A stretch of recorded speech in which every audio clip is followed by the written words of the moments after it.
What is going on, everybody? Welcome to the show. We're back after Christmas holidays. I hope you all had a great holiday season, New Year, all of that. But we're back. We're back with another Simply Sessions. Nico here to fill us in on all the latest and greatest, what's going on in Bitcoin. Plenty to cover, but I'm glad to have you all back. Welcome to the show. Let me know in that live chat how you guys have been doing, what you've been up to over holidays, everything. But of course, this is, and by the way, did you guys catch the Christmas special? If not, go back. It was it was the longest show I've ever done. It clocked in at 6 hours and 40 some odd minutes. Insane. Anyways, it was a blast. Go back and watch it. A lot of great panels. It was a lot of fun. But of course, this is live. Anything can happen. So I defer to my friend Bill here. We'll do it live. Okay. We'll do it live. Fuck it. Do it live. I'll write it and we'll do it live. And thing sucks. If you have not already, please do like, subscribe, share, all those things. Super important. Little like button just below the channel right now. Smash that. Share this on whatever socials you may be on. And of course, subscribe. Help me in my mission. I want to hit 100K subscribers by the end of this year. I was doing the math. If we keep up the same pace, I can do it before the end of the year. So help me get there. Hit that subscribe button. Without further ado, I am Ben with the BTC Sessions. This is your Simply Session.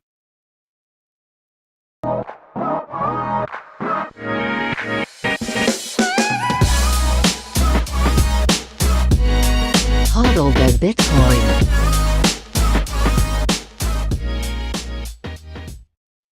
Before we bring in Nico, let's take a look at where we are in the market right now. I am pulling up timechaincalendar.com. Also, simultaneously, I am pulling up the live chat overlay. Everything from now on that you type into the chat will be live for the world to see, for better or worse.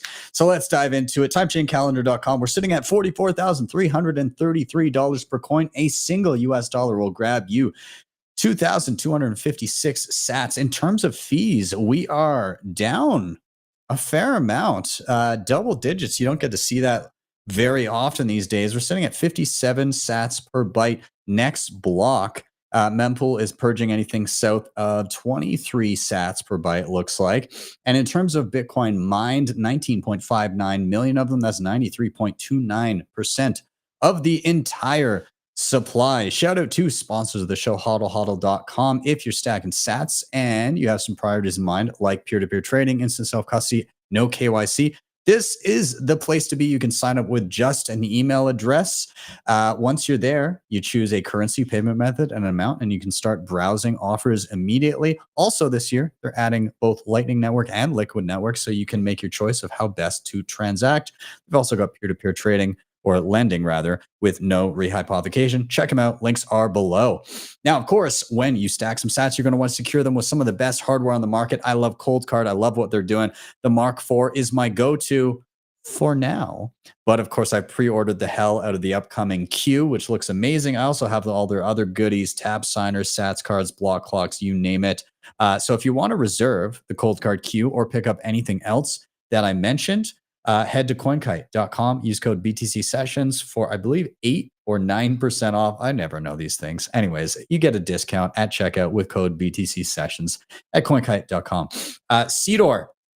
Of course, backups are important. This is a steal option, one of the most robust and beautifully designed on the market to keep your seed phrases secure from the elements like fire, water, corrosion, you name it. They have these full starter sets with mallets. They are robust as hell. And you can, of course, back up your seeds in their capsule and disc design. If you need to swap out a seed, just get some more discs.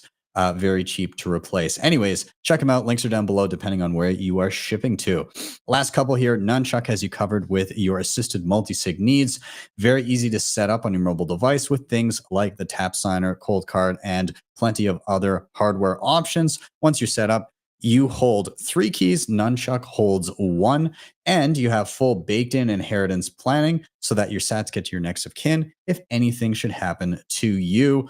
If you want to check out my full tutorial, you can head over and find it on YouTube, and head over to nunchuck.io to check them out. And finally, shout out to Start9, your sovereign computing solution. These guys have plug and play devices to host your Bitcoin stack and your sovereign computing stack. So things like Bitcoin Core, Lightning nodes, mempool.space, join market, also files, passwords, photos, Nostr relays, and clients, as well as AI tools and plenty more.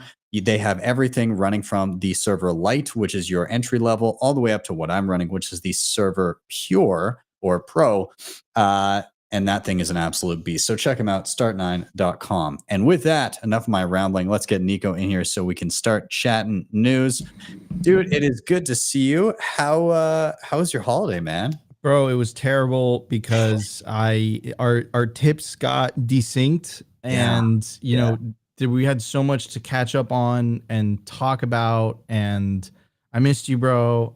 So it was very bad because I started getting withdrawals. I started looking at, I would go on a binge of tutorials. Happens. Just to get refreshed. I know, but my holiday was great. I got to like actually go to the beach. And like I wouldn't wake up at 3 a.m. and check my Slack. So that was like a very refreshing. I don't think I've felt that way in years. So yeah, in that sense, it was great. It was really great. That's awesome, man. Well, I'm glad to have you back. We started the show late because we were just catching up with each other backstage. I think more of that's needed, but for everybody that's been waiting, I guess we may as well dive into the news, what's been going on, all of that. So I'll bring up your screen here, but what's been going on, man? What is top of mind as of late? So let me share the correct window. So I apologize about that. So to give a little bit of context, we always talk about this on Simply Sessions. There's this context. There's this concept in political philosophy. It's called the Overton window, and essentially what it is the acceptable window of discourse within a population, right? So on the very top, you have unthinkable, you have radical, you have acceptable, you have sensible, you have popular, you have policy. Our goal as Bitcoiners is to shift that Overton window. So concepts like ending the central bank or, you know, separating money from state, it isn't so radical anymore. It starts to become acceptable. It starts to become sensible. And this isn't something that is not achievable. This is something that has been proven in Argentina. I said this as a joke tweet. I said, now we have a template, guys. All we need is for hyperinflation, and then bada bing, bada boom. You get a libertarian candidate who is chainsawing central banks down to the ground elected, right? So anyways, I wanted to bring that up before I played this video of Dave Smith. He's a very famous comedian. And he went on this very popular YouTube. Ben, you're a YouTuber like me, so you know what this channel is. Valuetainment. Great content. Good podcast as well.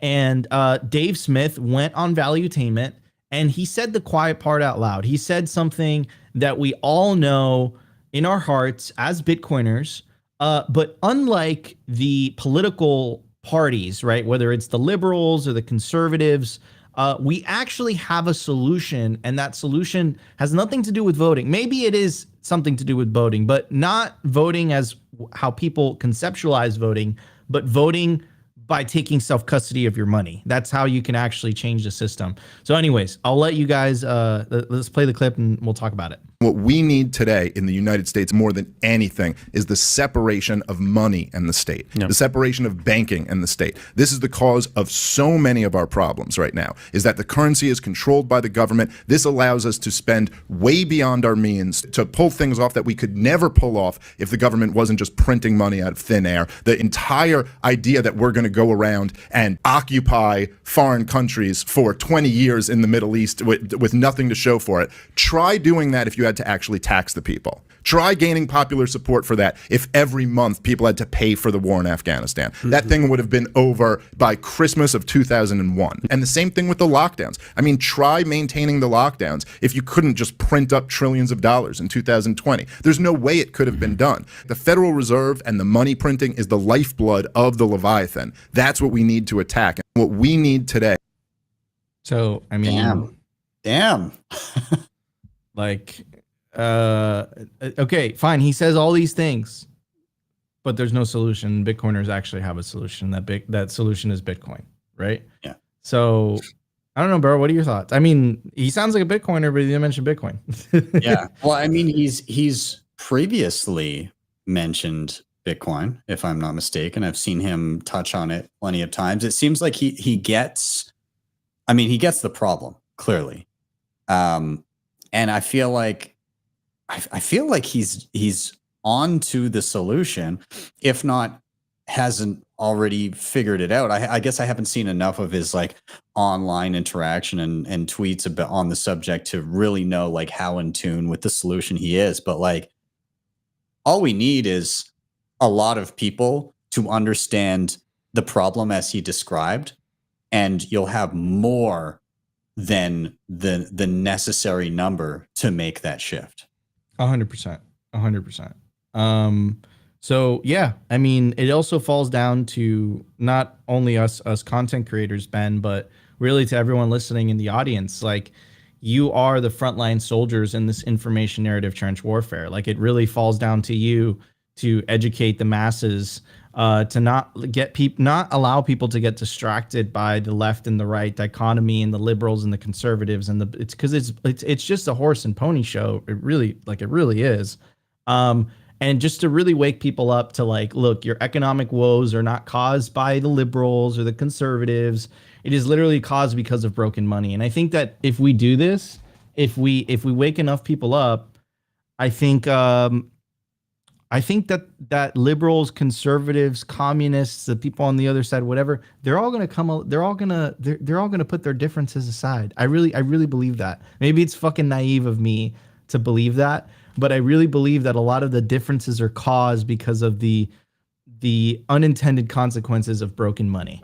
So I truly believe in my heart that if we fix the money, we fix the world. Yeah. It's not that there aren't disagreements. It's that those disagreements are,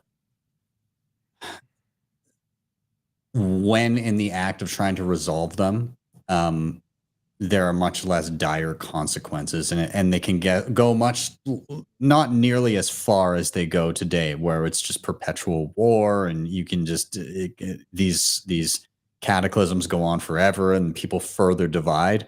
I think it becomes much more nuanced. I think it becomes much more, in a Bitcoin standard. The interesting part is there's a lot of different people that see Bitcoin as solving different problems. And in fact, there's a lot of different, not ideologically aligned people in terms of like on a political spectrum that all see Bitcoin as the solution. So in that instance, I don't care if somebody that has completely different ideals than me sees Bitcoin as the solution, because them liking it and using it and helping it go further actually helps me and what I view as the problems being solved. So, hooray. If you don't like me and my ideas, but you like Bitcoin, then great. I love that you love it. 100%. It's almost as if you're talking about aligned incentives, Yes. And what's crazy is what happens when you align the incentives. All of a sudden, these people that you would think would never get along, or are just like, you know what, you're different than I am, but it's okay, we can coexist, right? So yeah. Anyways, so in Mother Nature, Ben, there's these laws, right? Like the law of gravity, right? You can't change it, and it is impossible. I can't think of any other laws, but there's these laws. Gravity is, right? There's this other law that perhaps a lot of people don't know about this law, but it's the law of the inverse Jim Cramer. It's never broken. It's a fact of life. It is something that we must accept. Since the dawn of time, I think. Since the dawn of time, right? And Jim Cramer, he said something positive about Bitcoin. And I think you commented, because Ben, you knew what was coming. This is, by the way, Sophie's account. My computer broke. But you knew what was coming, Ben. You knew. And I'll play the clip. I'll play it in 1.25 times the speed. All right, ahead of the open, which is about 2 minutes from now, take a look at Bitcoin. Above $45,000. That would be the first time since April of 22. Since April of 22, you can see, and obviously it had a great year last year. Yeah, we got that clearing event of Sam Bankman-Fried going down, and that seemed to make people feel, you know what, we're safe. And then the ETF. ETF, we continue to wait endless for the ETF. Right. And look, it's very rare that I've ever seen that this way. It could be a waiting for Godot. I mean, no, there won't be an ETF. But I do think that the people who are in it for that are going to use that as a chance to sell. But this thing is, you can't kill it. Ooh, can't. And the late Charlie Munger, who was so brilliant on so many things, was blind to this. Now you can say, wait a second, maybe it's all going to come Jamie around. Dimon has not. Okay, so can't kill it. And what happened? See this giant dump right here? This literally happened the day after he said that. Now, to be fair, it did recover and blah, blah, blah, blah, blah. But once again, the law of inverse Jim Cramer is never broken. Okay, so what actually caused that dip? Because you have to connect the dots with other things. Hold on. Can I interject with one thing? You can interject whenever you want, Ben. All right, Yes. I have to. I started off the year with a fucking banger of a tweet because I made this meme, and I can't not share it on the show. So it's Jim Cramer, and he said, I saw this. "That's a nice asset you've got there. Would be a shame if I were to speak positively about it." So, anyways, this thing got 411,000 views. Dude, because the inverse Cramer, it's like the new "It's Gonna Be May." Like it's equally as prolific in my opinion. Inverse Cramer is just universally accepted as like the next big meme. So anyways, shout out to everybody that gave that. dude, it is just it's so effing crazy, man. It's so crazy. Okay, so what actually caused this? Like, what was the deal? Like, why did this drop? And like, what's the significance of it if the price of Bitcoin recovered the way it did? And we'll get to all that. So there's this publication called Matrixport. We'll get to who owns it in a little bit. But they go on to say Matrix on Target has been bullish against consensus expectations in 2023, predicted earlier in the year that Bitcoin could reach 45,000 by Christmas. We expected that if all the SEC requirements for Bitcoin spot ETFs were fulfilled, Bitcoin could rally towards 50,000 by the end of January 2024. While we have seen frequent meetings between the ETF applicants and staff from the SEC, which resulted in the applicants refiling their applications, we believe all applications fall short of a critical requirement that must be met before the SEC approves. This might be fulfilled by Q2 2024, but we expect the SEC to reject all proposals in January. The current 5-person voting commissioners' leadership critical for the ETF approval of the SEC is dominated by Democrats. SEC Chair Gensler is not embracing crypto in the U.S., and it might even be a very long shot to expect that he would vote to approve Bitcoin spot ETFs. An ETF would certainly enable crypto overall to take off, blah, blah, blah, blah, blah, et cetera, et cetera. Okay, so this was the article that was released. This is the FUD that made the price drop. It was either that or the law of the inverse Jim Cramer. Who knows? I personally believe it was the law of the inverse Jim Cramer. But hot or not, the Space Cat did some digging. And it seems like they A/B tested these goddamn articles, which is absolutely hilarious, right? So here it's like Bitcoin spot ETF approval imminent, Bitcoin to jump to 50,000. Why the SEC will reject Bitcoin spot ETFs again. Same publication on the same day. Same day. And then Nick Can't Mine, who's head of news and the genius behind the Bitcoin magazine, Twitter, by the way. Amazing meme. Cointelegraph intern. Matrix for an intern. So absolutely hilarious. For anyone who's not in the know, Cointelegraph released a fake article that it was approved, and that actually was the catalyst for the recent Bitcoin price run up. Now, of course, all this turned out to be complete and utter BS. Here's Eleanor Tourette. She works for Fox Business, and I just clicked on her profile.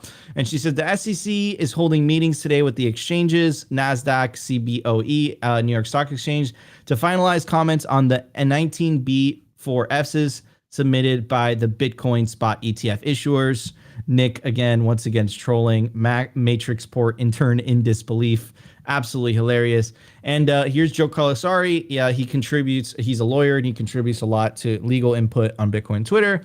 And he said, just a reminder, folks, the comment period doesn't end for some spot from ETF applicants until midnight on January 5th.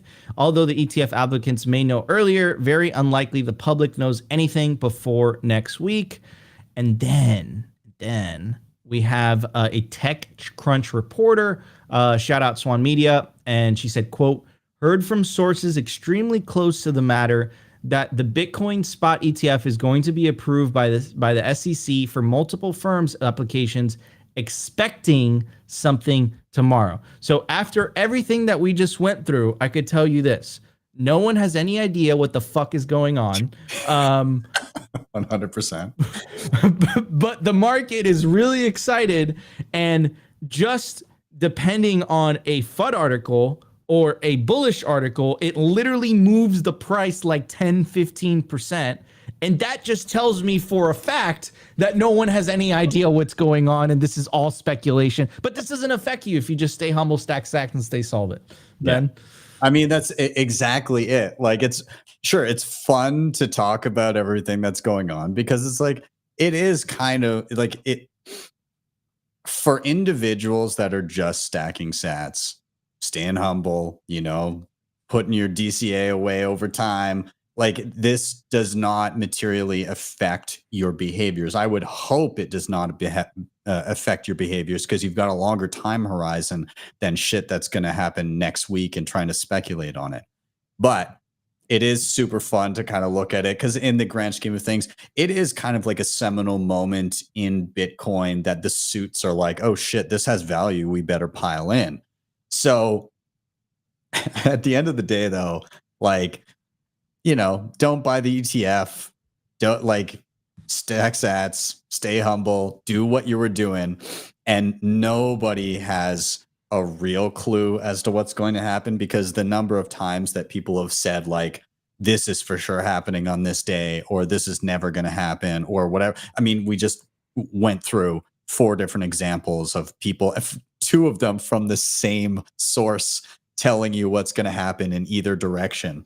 Yeah, I mean, anybody who tells you anything about what's going to happen in the future is likely pulling it out of their ass. So I don't know. Nothing has really changed, but depending on the yes or no that we get in the coming days, there will likely be a temporary move of Bitcoin rapidly in one direction, and that will not matter at all, because in general, the direction over a longer time frame is up and to the right. Yep, exactly. So I think you hit the nail on the head, dude. Like, this is entertainment. If you're staying humble, stacking sats, like, this doesn't affect you, right? Like, you're just looking at this and you're like, oh, this is crazy. This is the Bitcoin world, But again, like, no one has any idea what's going on, but it sure boy does get people to click on videos and click on tweets and get likes and get engagement and all this stuff. Everyone's waiting for this to get approved, and I just don't think anyone. I don't think anyone actually knows. Like, I just don't believe that, right? Yeah. Like, I would say, okay, it's around the corner, but like, I don't believe that either, right? Let's see. When it happens, it happens. Anyways, so this is the first episode of the year. And because it's the first episode of the year, we never speculate on Simply Sessions, but we have people that are going to speculate for us. And then, Ben, I'm going to put you in the hot seat. So, and again, I just want to preface this with, no one has any idea where the price of Bitcoin is going to be tomorrow, the day after, or a year from now. All we know is that historically it has gone up and to the right, like Ben said. That disclaimer being said, a lot of people are throwing their price predictions for 2024, what they expect. And at the top of the list, we have the Chad Saylor, which is crazy. Like, he's even fallen into all this. And he put out a poll. And he said, in 2024, how high do you expect Bitcoin's price to soar? 34% of the poll said 100,000. 27% of the poll said 200,000. Simply put out a poll about 3 days ago. I typoed this. I meant to put 2025. But the question was, what will be the next cycle peak in 2024, 2025? 26% voted 300K and 26% voted 150K. Now, moving on to this, because I think this is like a common theme that we're hearing this cycle. And I think American HODL really hit the nail on the head, which is, dude, what are you thinking when you say Bitcoin can go to 1 million this cycle? Don't you know you were just wrong? You said 500K last cycle. Why should anyone take you seriously? What makes you think it's going to 1 million? What indicators are you seeing? And it's Squirtle, the Pokemon, playing a saxophone. So absolutely hilarious. And then I'll end it with this, which is cycle theory isn't backed by anything. This isn't enough data to infer anything from these patterns. And you have the left of the bell curve, three greens, 1 red, and then you have the super smart people saying 3 greens, 1 red. So anyways, to start off the year with a little bit of spice, Ben, I am a big believer of the cycle theory. And, those are some crazy predictions, bro. I think 10x from here or 20x from here is just fucking inconceivable. So yeah, I mean, look, not to put any words in our mouth because we don't do that. But according to this poll by Saylor, 100K, and according to this poll by Simply Bitcoin, either 300K or 150K. So what are your thoughts on all this?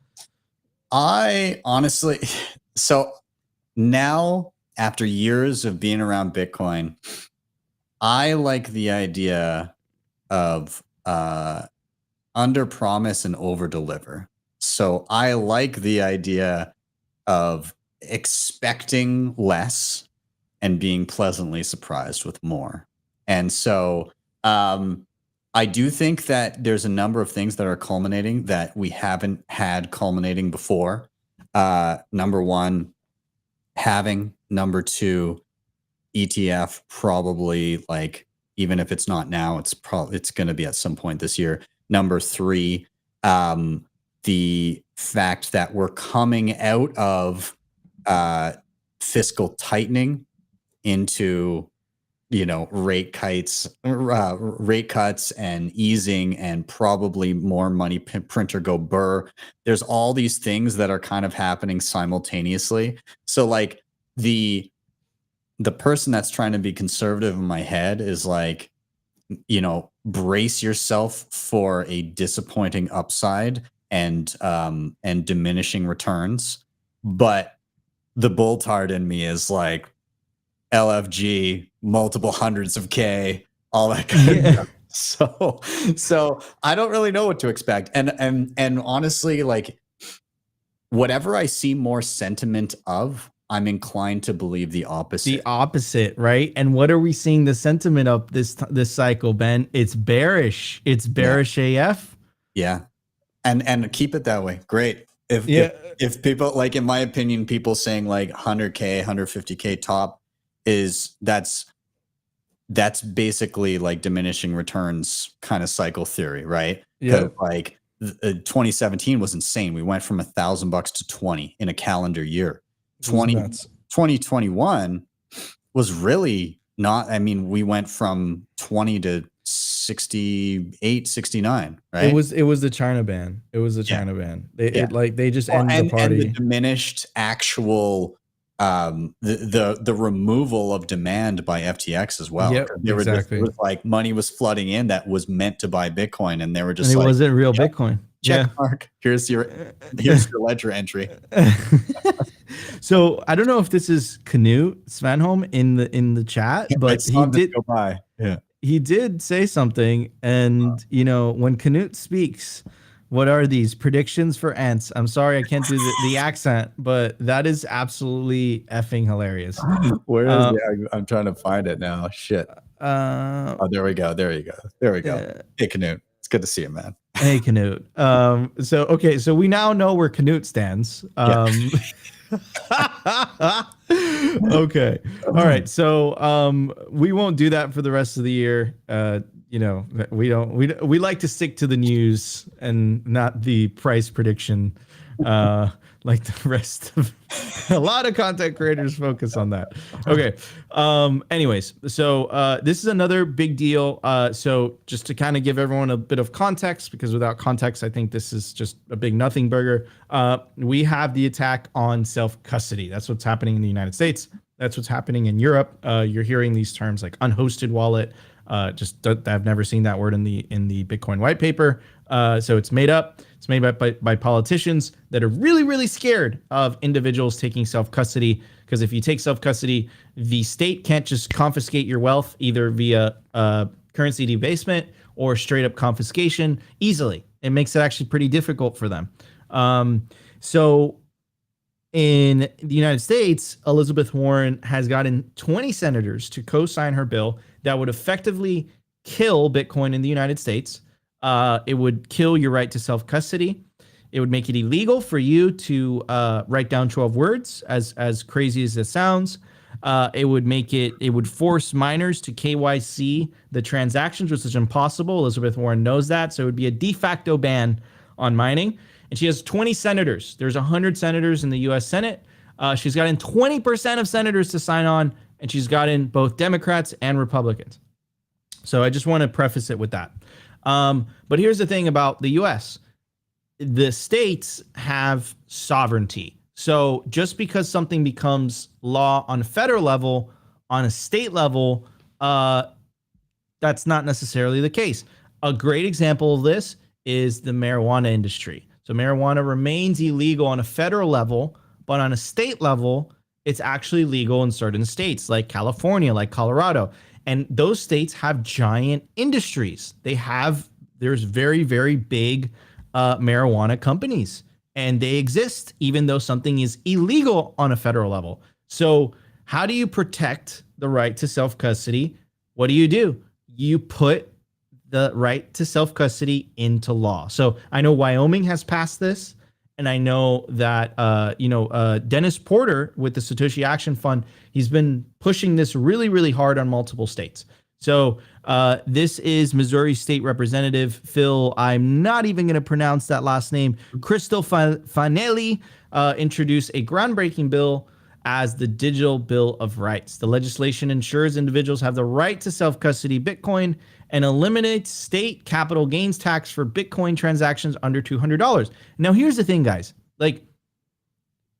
Why? The whole idea of paying capital gains tax on your Bitcoin when you're using Bitcoin as money, if you think about it, it's like, wait a second. So I'm being penalized because I'm choosing to use a better money. And now I have to pay the difference because your money is designed to lose purchasing. It kind of exposes the racket, right? Here is into the details. I'm going to try not to read the entire thing because it's very long. But Dennis Porter breaks it down. He says, pro-Bitcoin bill protecting your right to self-custody, mine, and access Bitcoin has officially been introduced in the state of Missouri. As promised, Satoshi Action Fund is winning political battles for Bitcoin adoption in state legislators across the United States. What does this bill do to advance Bitcoin in the U.S.? Prohibits the state from barring you from using self-custody secure Bitcoin, prohibits the state from barring you from purchasing, saving, or transacting in Bitcoin, prohibits the state from barring you from mining Bitcoin, prevents the state from discriminating against Bitcoin miners, eliminates state capital gains tax applied to $200 Bitcoin transactions, protects your ability to use Lightning Network and other layer 2 solutions, guarantees your sovereign ability to run a node. Once Missouri passes this bill into law, it will lead the nation in protecting Bitcoin rights. Now, here's the thing. DeSantis in Florida passed a bill that made CBDCs illegal. So you have to understand, from the political perspective, the more these laws get passed on a state level, even if the federal government is dumb enough to pass an anti-Bitcoin legislation, that doesn't necessarily mean that in individual states they're going to enforce that law because it's against their laws themselves, right? And the marijuana industry is an example of that, right? And I'm sure there's other industries as well that are examples of that as well. So this is very interesting how this is playing out. It's almost as if the smaller jurisdictions are standing up for Bitcoin, and the big centralized jurisdictions that most benefit from fiat money are the enemies of Bitcoin. But this political battle is just fascinating. Like how this is playing out is really, really interesting. I love the fracturing of this. I love the move towards, I mean, and the United States was built on the premise of more local governance, like state by state. But I love seeing a bit of a reclaiming of that, and a push to kind of get out from under the boot of the feds. And I mean, we're seeing not in this context, but we're seeing similar things kind of play out in Canada with various provinces here as well. But again, the marijuana industry is a perfect example in the States.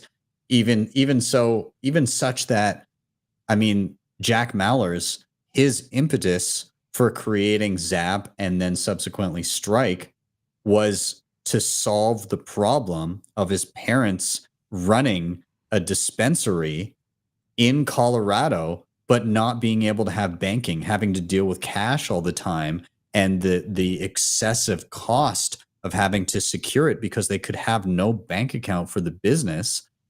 So he basically incentivized people to in store have something that where they could be exposed to dollars, but then the business could receive Bitcoin on their end. Like what more impetus could you need for that, right? Like it's such a great thing to see. So yeah, I'm all for this. Individual states saying, "Fuck you," we're going to protect ourselves. 100%, and it's beautiful to see, and it's what you said about how the U.S. is structured. Like it's really cool how this is playing out, and we'll see how it turns out. Anyways, I do want to end it with this. Michael Saylor, absolutely just Michael Sayloring, and said Michael Saylor commences plan to sell $216 million worth of MicroStrategy shares. Goes on to say the executive chairman, Michael Saylor, began to sell $216 million worth of company shares on Tuesday, according to a regulatory filing with the SEC. The document shows that Saylor intends to sell 310,000 shares. These shares were awarded as stock options in 2014 and were set to expire in April 2024. The sales plan was disclosed. The sales plan was disclosed a couple months ago, with Saylor saying during MicroStrategy's third quarter earnings that, oh no, I clicked on the thing. Holy cow.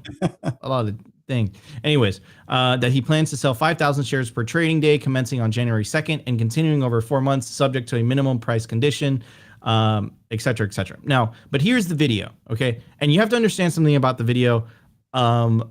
This is a very serious interview, okay? Like, this isn't just like Nico, Ben, you could be serious when you try, but this isn't like Nico or Opti or like, like just going in there and just like a Bitcoiner fucking slavery and blah, blah, blah. No. He has to remain like calm, collected. This is how things are. Things are very serious. This is a very serious question that I'm being asked. But boy, dude, does he put his giant schlong on the table when he responds. And it's such a badass response. So let's check it out. And the first question is for Michael. The 10Q discloses that Michael entered into a 10b5-1 plan to exercise MicroStrategy stock options. Can you please provide further color on the plan and the thought process? Sure. Yeah, thanks for that question. I was granted a stock option in 2014 with respect to 400,000 shares, which is going to expire next April if I don't exercise it by then. For almost a decade now, at my request, the company has only paid me a $1 salary, and I've chosen not to be eligible for any cash bonuses. Exercising this option will allow me to address some financial obligations as well as to acquire additional Bitcoin for my personal account. Under my trading plan, I plan to exercise and sell 5,000 shares on each trading day beginning on January 2nd, 2024, and ending on April 25th, subject to a minimum price condition. This means the sale will take place over almost 4 months. If you'd like more details about the plan, I would refer you to the 10Q. I continue to be optimistic about MicroStrategy's prospects and should note that my equity stake in the company after these sales will remain very significant. So the key there is I'm going to buy Bitcoin. Biatch. He's like, well, for my personal position, I have some financial obligations, and also I'm just going to buy a fuckload of Bitcoin. That's what he said. Like, that's what he said in corporate speak. Literally, that's what he said in corporate speak. I'm just letting you know, gentlemen, I'm going to buy an F ton of Bitcoin with the shares. And then like he just back to seriousness. But dude, that was just like the biggest boss move I've ever seen. And, shout out to the Chad Saylor. But anyways, that was today's news, Ben. Hope we covered a lot, man. A lot of stuff happening this week in Bitcoin land, and happy to see you. The Christmas show was amazing, bro. Thank you so much for inviting me. It was great, guys. If you haven't seen it, check it out and subscribe to Sessions channel so he can break 100K in 2024. And love you, Ben. Thank you so much for having me, guys. This was your Simply Sessions. I'll see you next week, Ben. See you, man. Awesome. And everybody stick around because we are going to blast through a few tech updates here. Of course, if you're here and you're not subscribed to Simply Bitcoin, please do. They cover the news 6 days a week and they're killing it every single day. But with that, let's dive into what's been going on.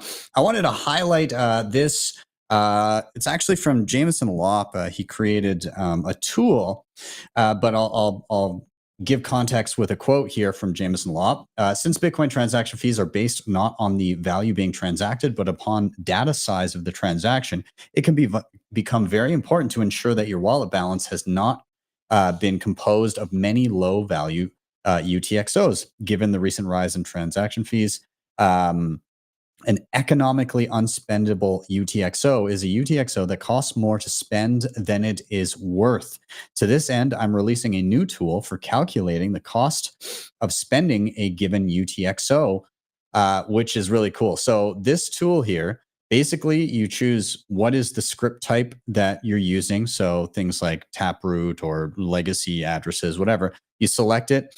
You select how many signatures required, as in like, is it a multi-sig, so on and so forth. And then you calculate based on this. So this is like a one of one transaction. Okay. So the size of this transaction would be 158 bytes. What would the fee rate be, or what would the cost be based on certain fee rates? And it says right now, 100, sometimes it can exceed 100 bytes. 100 sats per byte would be the recommended fee. So like right now, recommended fee, next block, once it loads, give it a second. Okay, 46 sats per byte. Okay, so how do I look at that on this chart? Well, basically I just roll up here and I can see, well, in and around 50 sats per byte, any UTXO below 7,900 sats is effectively unspendable, meaning that I will spend more in fees to send it than I would in actually, like, I'll spend more in fees than the thing is worth. So I'm basically just giving away sats to miners with no economic impact anywhere else. Now, as these fees move on up, let's take a look. You can see that once we get north of 100 sats per byte as a base fee, any UTXO below almost 16,000 sats is effectively unspendable, or you're going to spend the entirety of it to miners. We've seen fees as high as 600 and some odd sats per byte earlier this year, when we've had crazy, like, when the JPEG people were getting a little wild here. What's that going to cost you? Or what? That's basically a UTXO of almost 95,000 sats. is no longer spendable in that environment at that time. So that means that you need to be cognizant of the size of pieces of Bitcoin sitting in your wallet. It wouldn't matter if you had 1 million sats sitting in your wallet if each one of those pieces of Bitcoin was comprised of 100,000 sats and you had 10 of them, because the data that each UTXO adds in that transaction makes it unspendable. So you'd send 1 million sats of 10 UTXOs of 100K each, but each UTXO is effectively costing you 95,000 worth of fees. And on the other end, you're not going to get very much of that. So consolidation becomes a factor, and then using things like Lightning and Liquid come into play depending on what you need and what your trade-offs are and what you're going to use it for moving forward. So that's why I was kind of excited to see the drop of this, which is Aqua Wallet. This is an on-chain, and I'm going to call it layered Bitcoin wallet. And what that means is, by default, you're dealing with, when you're not dealing with on-chain Bitcoin, by default, you're dealing with Liquid. But you can receive and send both Liquid and Lightning transactions. They just auto get swapped if you're dealing with Lightning. And so what this allows you to do is you're utilizing the confidential transactions, the 1 minute blocks, and the much lower fee rates, especially in current time, on Liquid. And so you're maybe spending a couple hundred sats for every transaction that you do, instead of potentially, when fees get up to 600 sats per V byte, 95,000 sats for a transaction. That would be insane. So it allows you to interact with that. And then you also, if you load in there, you can swap from on-chain to Liquid natively in the wallet. And there's a whole bunch of different stuff there. For me, it makes things a lot easier because I'm using Liquid right now as kind of my interim layer, where I try to default there and then decide what to do next. Do I want to swap into Lightning for my spending wallet, or do I want to build a bit of a balance in Liquid until it's above, say, 1 million sats, and then peg out on chain into my cold storage? So it gives me that kind of moment of like, okay, I'm in a form that is cheap to deal with, and then I decide where I'm going next. So for me, super awesome. It's just came out the other day. There's a ton of things that still need to be added. There's a ton of features that I would love to see. It is not yet open source, though. That is the intention here. So, limit your exposure. But the automation and the integration of all of these features that I was using through alternative apps and hopping around into a single place, for me, is very promising, because it makes a hell of a lot more sense for me to be in a single place and do all the things that I need to do in one app than to hop around. And this seems to be what this wallet is looking to do, and I'm excited about that. So anyways, play around. It is on the iOS store, and you can download the APK file on Android. It should be on the Google Play Store soon, and then just look for updates as they come. So yeah, very excited about it. Also, in the same realm, Francis Pouliot, this is an old tweet. Well, not the top one. He said, under construction with rapid progress. But this is an old tweet from November of last year. He said, in a high fee environment, it makes no economic sense to have a Lightning channel with less than 1 million sats. A non-custodial way to solve this would be have a Liquid Bitcoin wallet to accumulate small transactions with an LN swap service, which is what Aqua does, and convert to self-custodial Lightning wallet once you reach 1 million sats. And so he's basically building the exact same thing at the same time. Now, on the other side of different scaling solutions, given what we have right now, Fedimint just had a new update. They said they're excited to announce Fedimint 0.2 has landed.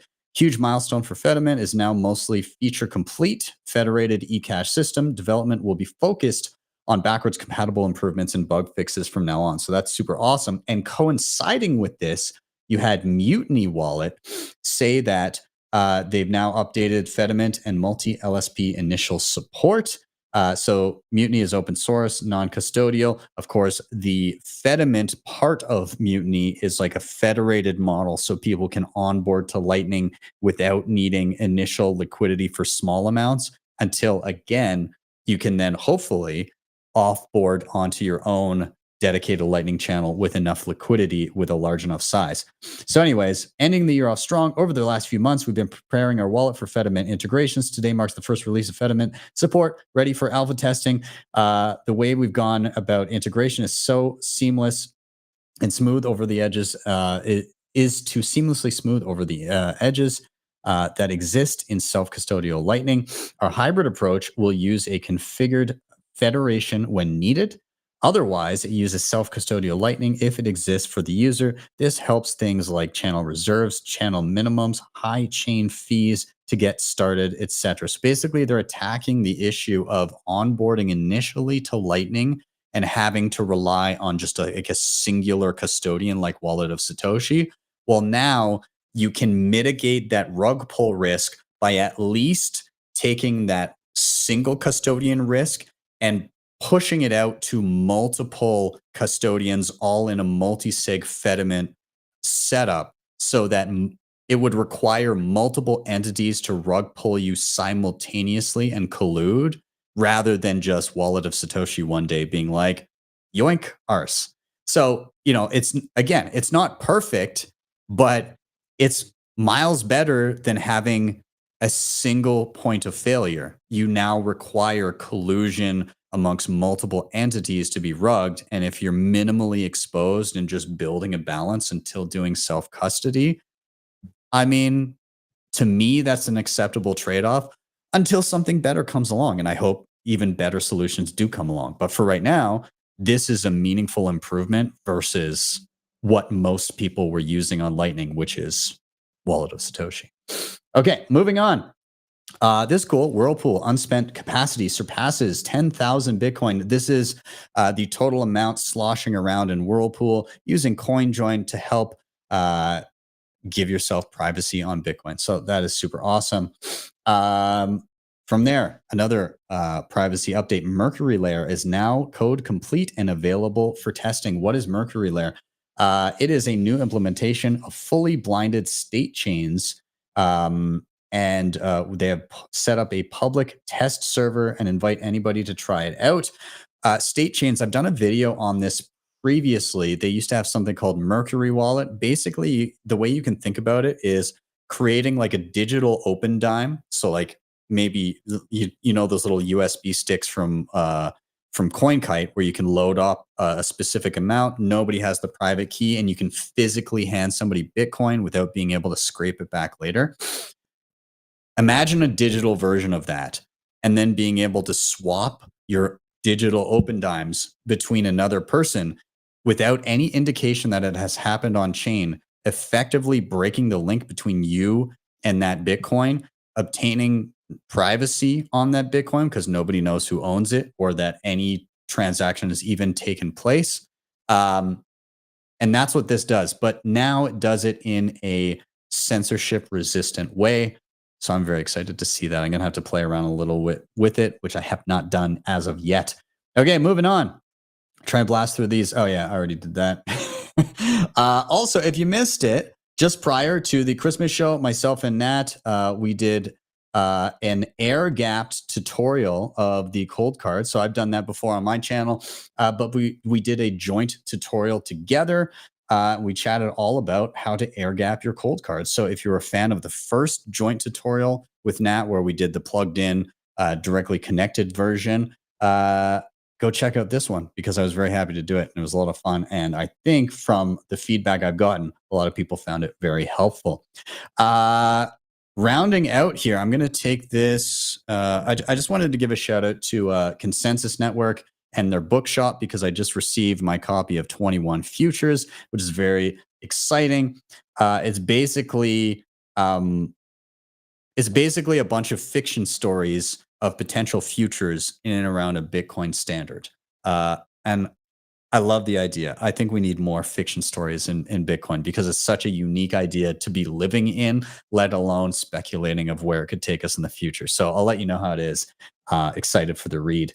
And then tomorrow, we will be doing, we're back for Why Are We Bullish? So I've got Rob Johnson, who's doing a film called Bitcoiners. He's been filming it for the last 2 years, and it is releasing this month, if I'm not mistaken. There's going to be some showings and everything, and you'll be able to find it and buy it online.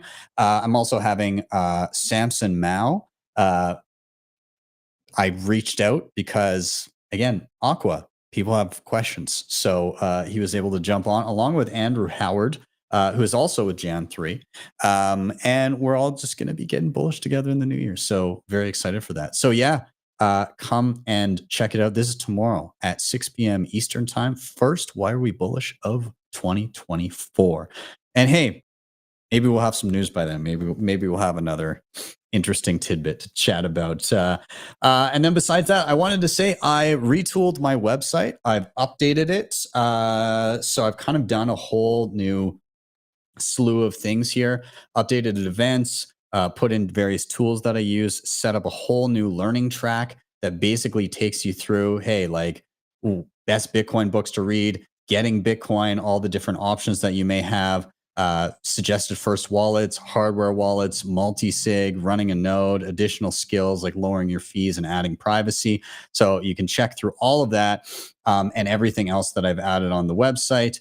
And you can also sign up for the newsletter. And this is also where you can book me for one-on-one sessions. And if you want to do so, actually, I'll add this on the main screen here. There's a QR code that will take you directly to the website where you can book me for one-on-one sessions. So what would you use those for? That would be like, okay, well, I'm needing to get through, maybe you've looked at the tutorials and you just need that one-on-one hand-holding experience of like, walk me through this wallet, walk me through setting up a cold card, walk me through migrating from Ledger to cold card. Not saying that you need to do that, but maybe do that. Walk me through multi-sig or lightning or running a node or whatever it may be. Here to help. So if you would like to book me for one-on-ones, I don't have time for a lot of them, but you may be able to squeak in for a time if you take a peek. Either way, thank you guys for being here. Of course, tune in tomorrow, 6 p.m. Eastern time. Smash that like button, hit subscribe, help me on my way to 100K. And of course, share this episode if you found it useful.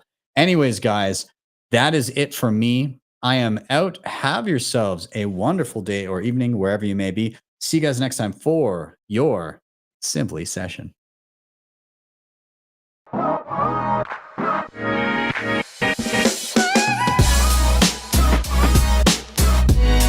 Hodl the Bitcoin.